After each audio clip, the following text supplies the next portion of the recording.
श्री सद्गुरुदेव भगवान की जय। भक्ति भगत भगवंत गुरु चतुर नाम वपु एक, इनके पद बंदन किए नासे विघ्न अनेक। सद्गुरुदेव भगवान की जय। आओ प्यारे हरि भक्तों, पुनः चर्चा करते हैं त्योहार की।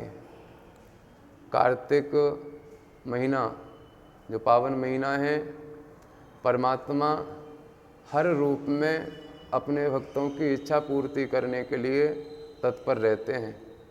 उन्हीं में आज चर्चा करेंगे हम गोवर्धन महाराज के पूजन के बारे में।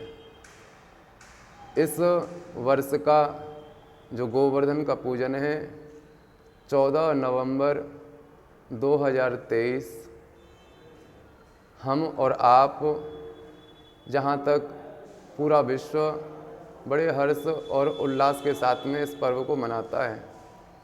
प्राचीन काल की कथा है, भगवान कृष्ण के द्वारा इंद्र का मान मर्दन करने के लिए, ब्रजवासियों की सुरक्षा करने के लिए भगवान ने गिरिराज गोवर्धन को 7 दिन और 7 रात पर्यंत अपनी सबसे छोटी उंगली यानी कि कन्नी उंगली के ऊपर उठा करके रखा था और ब्रजवासियों की रक्षा की थी। तभी से गोवर्धन महाराज का ब्रजवासियों के द्वारा और समस्त संसार में भक्तों के द्वारा पूजन किया जाता है। सबसे पहले प्रभात गौ पूजन करने के बाद में भगवत चर्चा करनी चाहिए और व्रत धारण करना चाहिए। गौ पूजन में इसलिए कहता हूँ कि गौ हमारी माता है, जन्म जन्म का नाता है। भगवान गौ पूजन करने के लिए गोप बने, ग्वाल बने और ब्रजवासियों के झूठन भी भगवान ने स्वीकार किए।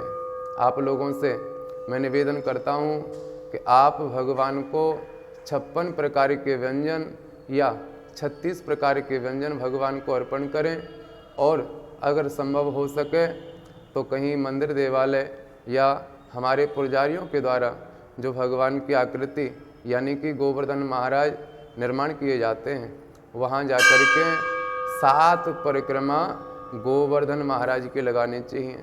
तो वही लाभ जहाँ गिरिराज जी में प्राप्त होता है, वही लाभ आपको गिरिराज जी की परिक्रमा अपने आंगन में देने से प्राप्त हो जाएगा। तो गोवर्धन का पूजन कैसे किया जाता है? परिवार की दीर्घायु के लिए, धन धान्य की प्राप्ति के लिए गोवर्धन पर्व को हम लोग मनाते हैं। जैसे मैंने कहा, खील और बतासे खिलौनों के द्वारा गिरिराज महाराज की परिक्रमा की जाती है। संध्या के समय दूध की धारा और भगवान की नाभि में दूध की एक कटोरी तैयार करके उनकी नाभि में रखी जाती है। सबसे प्यारा बच्चा जो परिवार का हो, उसके द्वारा उस चीज़ को भगवान के भोग लगाने के बाद में पान किया जाता है। जो बच्चा उस दूध को पीता है बलशाली और बुद्धिमान होता है, माता पिता की सेवा करने वाला होता है। 36 प्रकार के व्यंजन मैंने आपको बताए हैं, यानी कि हमारे यहाँ ब्रज में 56 प्रकार के व्यंजन भगवान को अर्पण किए जाते हैं। उसको अन्नकूट कहा जाता है। अन्नदान सो महादान, सभी दानों में उत्तम दान है अन्न का दान। सामूहिक परिवार के जो लोग हैं, परिवार के जो जितने भी लोग हैं, सभी एकत्रित होकर के एक जगह भोजन करते हैं।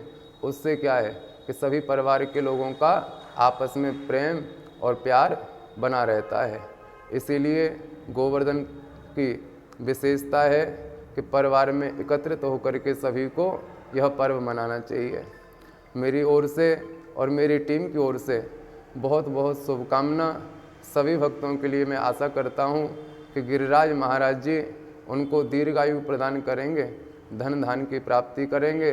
और मेरे चैनल पर यदि आप और व्रतों की और त्योहारों की जानकारी जानना चाहते हैं तो हमारे चैनल पर जुड़े रहें और मेरे द्वारा दिए जा रहे मोबाइल नंबर पर संपर्क कर सकते हैं। सभी के लिए मंगल कामना। जय जय श्री सीताराम।